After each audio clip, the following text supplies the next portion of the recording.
Some people don't reveal who they are. They test who you are first. Before manipulation becomes obvious, it begins quietly. Small moments, tiny tests, subtle reactions. And most people fail these tests without realizing they were being evaluated at all. This video isn't about obvious manipulators. It's about the quiet ones, the observant ones, the ones who study you before deciding how to use you. Because once they understand your patterns, they understand your access. And what happens next is what reveals everything. The first test is how quickly you respond. A message sent late at night, a request that isn't urgent, a favor that could wait. They watch how fast you reply, not because they need help, but because they're measuring your availability. If you always respond immediately, you signal something powerful. You are accessible, you are reachable, you are easy to pull into their timing. Most people don't notice this until it's too late. The second test is the small boundary push. They'll ask for something minor, nothing extreme, just inconvenient enough to see if you'll say no. If you adjust your schedule too easily, they learn your boundaries are flexible, and flexible boundaries are easy to reshape. But the real reason is deeper. They're not testing your kindness, they're testing your resistance.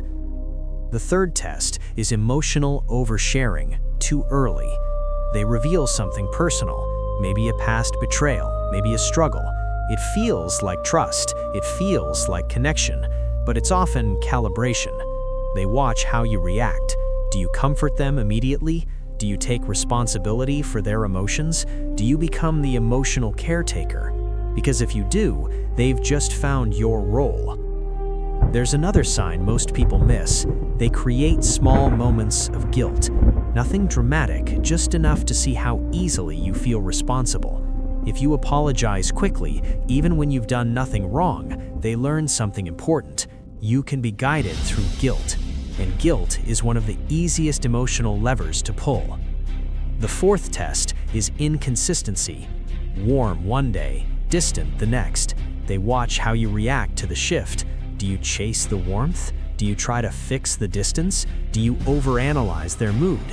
If you do, they learn that your emotional state can be influenced by theirs, and that gives them rhythm control. But here's where it gets interesting. The fifth test is silence. They stop replying. They delay responses. They disappear briefly. Not because they're busy, because they're observing.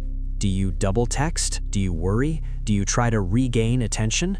Your reaction tells them how much control absence gives them. And the deeper truth is this: manipulators don't start with control. They start with information. They collect behavioral data, emotional patterns, reaction times, tolerance levels. They don't need to guess who you are, you show them. But the real danger isn't that they test you, it's that most people pass these tests without realizing they were happening. What happens next is what reveals everything. Once someone understands your patterns, they don't need to manipulate aggressively. They just apply pressure in the right places. They know when to be warm, when to withdraw, when to ask, when to wait, and it feels natural, organic, unintentional. But it isn't. Here's the deeper psychological truth. People who observe quietly hold more power than people who speak loudly, because observation builds strategy, and strategy builds influence. So what protects you? Not paranoia, not distrust, awareness. Slow responses, clear boundaries, emotional neutrality, consistent behavior. When your reactions become harder to predict, you become harder to manipulate. And when someone realizes they can't easily read you, they either respect you or move on. Both outcomes are useful. Pay attention to the people who seem to be studying you, not admiring you, not connecting with you, studying you. Because the quietest evaluations often happen before the loudest control. Some people want connection, others want access, and knowing the difference changes everything. If you're someone who prefers understanding people beneath the surface, This channel is built for that kind of awareness. Not loud, not dramatic, just observant. Because the more you understand human behavior, the harder it becomes for anyone to quietly control yours. And most people don't realize that until much later.